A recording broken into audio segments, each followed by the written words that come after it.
Au mois d'avril, pendant qu'on avait fini le premier semestre et qu'on devait lancer les épreuves, les examens du premier semestre, on a eu un coup sérieux. Un coup sérieux, pourquoi? Parce que sans aucune justification, il y a eu un mouvement de soulèvement d'étudiants, prétendument pour une augmentation des frais de scolarité.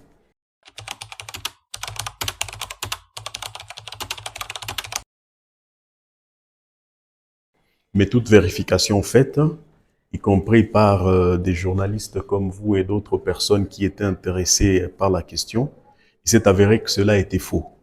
Hein?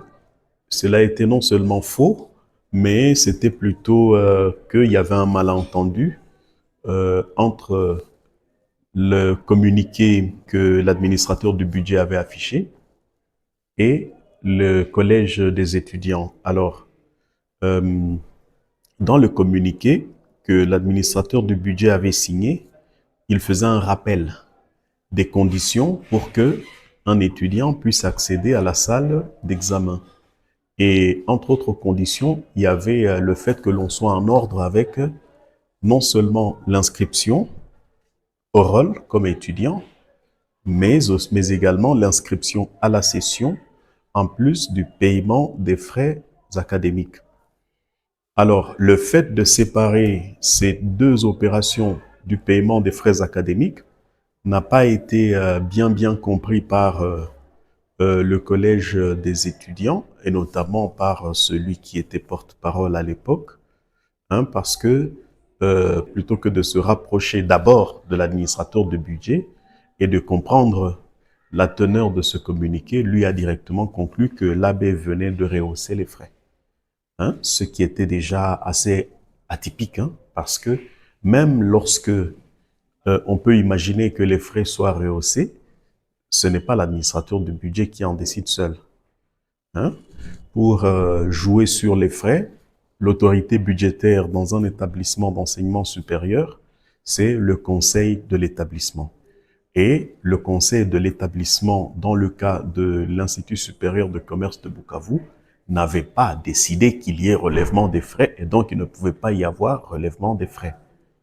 Deuxième chose, si le conseil de l'établissement pouvait en décider comme tel, il aurait fallu tout d'abord que les étudiants aient aussi donné leur mot parce que, entre autres membres du conseil de l'Institut, il y a le représentant des étudiants. Et donc, on comprend directement que, bon, il y a eu, certes, malentendu, mais le malentendu cachait quand même de la malveillance. Voilà. Alors, à l'issue de cet incident, il y a eu destruction de tout ce qu'on a comme cadre dans lequel les enseignements sont organisés au niveau de l'Athénée d'Ibanda. Et alors, il nous a fallu prendre un peu de temps pour réunir les moyens qui ont permis finalement de procéder à la réhabilitation de ce cadre de travail. Les travaux de réhabilitation évoluent très bien parce que je crois que à ce jour, c'est presque à 90% que c'est réalisé, d'après le rapport que j'ai eu. Mais vous qui avez été sur le terrain, vous pouvez peut-être, à partir des images que vous avez, hein, conclure à quel pourcentage est-ce qu'on est. Mais ce qui est vrai, c'est que le plus gros du travail est déjà fait. Je pense que cela rentre, hein, ce n'est pas seulement pour les étudiants, cela rentre dans une optique de citoyenneté. Hein. Lorsqu'on vit dans un milieu, on devrait quand même avoir une attitude respectueuse vis-à-vis du cadre qui y est déjà posé et qui facilite que l'on puisse y vivre. Et dans le cas des étudiants en particulier, il y a une infrastructure qui est certes modeste, mais qui est mise à leur disposition pour l'organisation des enseignements, l'organisation des évaluations et leur épanouissement au sein de l'institution.